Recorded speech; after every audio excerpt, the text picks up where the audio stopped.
I mean, did you feel like there was stuff you needed to address in a practice that was slipping in? No, games? we just wanted to move the blood. Yeah. We've played so many games. We've wanted to move the blood and get them ready to play tomorrow.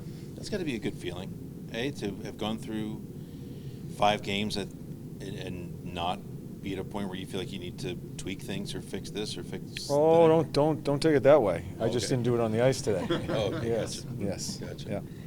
Hey, about a month ago, you had said you were still looking in the range of 55 to 60 games for Bob. Is that still doable, or is that number going to maybe climb a little bit? No, it's doable. Yeah. So that would be like about 1 every 3 games? I don't do the math. Yeah. I know you're not a numbers guy. So. No, I'm not a numbers guy.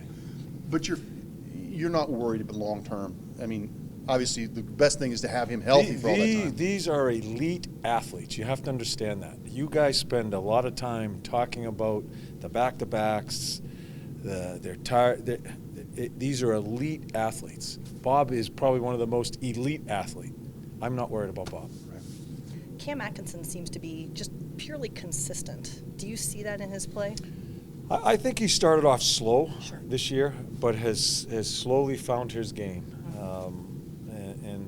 And again, it's not just when you talk about Cam. It's not always the points; it's all the other things he's doing. So, really important part of our team, and I think his game is getting better and better. And you've only had him for 2 years, but year over year, he's staying pretty consistent. Are there things that you really you think he could hang his hat on, as far as what he does exceptionally well? Well, I think where I think he's improved, because I think it gets good to him sometimes, and he forgets how hard he has to play, how concentrated he has to play. I think he's crossed that barrier of feeling too good about himself, and that's what I always watch with Cam, because it's in him. And when that's a coach's job, is to make sure it's talked about when he forgets really how ready he has to be the player that he is. But I think he's been much more consistent and is much more aware of that. And that's still a fairly young guy understanding what it is to be a pro. Don't let it get good to you. You start playing well, you may start getting checked. You have to stay on top of yourself or it slides pretty quickly. I think he's handled himself pretty well there. Does that come into, I know you've called on him a lot in all 3 situations, shorthanded, power play.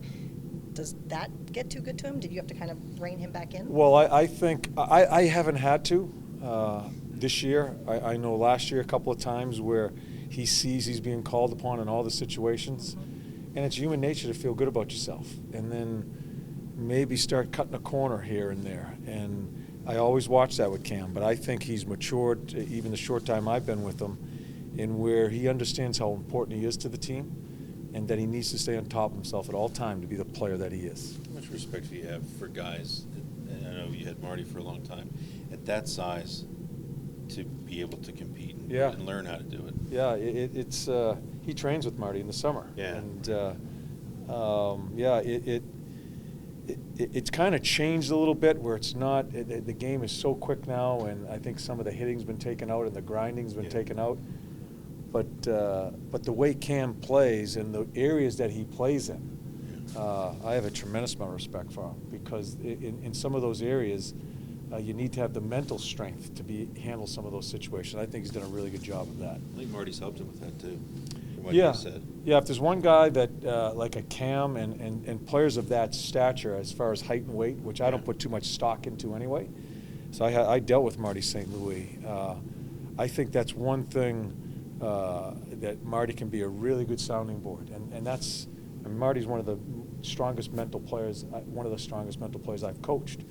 And when I came here, and then I found out months later that he does train with Marty. That's a good thing. Yeah. And so he's a good sounding board for that stuff. You didn't know much about Cam. Didn't even know who he was. You knew the name, but No. Yeah. I didn't know him. I think when I came here, he wasn't even in the lineup the game before. Scratch. Yeah, I'm not sure what happened, but he was out. And there's been a few times this year where just what we're talking about, that not so much scratch, but he was going to lose some ice time, especially early when I thought he was fighting a little bit. But I think he's cognizant. There's not too many times I have to say anything to him. I think he understands me a lot better. And so he's a huge part of our club. Irma was saying that Calvert has shown some improvement. Do you have an inclination? Day to day. Okay. Do you know if he'll be with you tomorrow or no? I'm not sure. I haven't even talked to the trainers.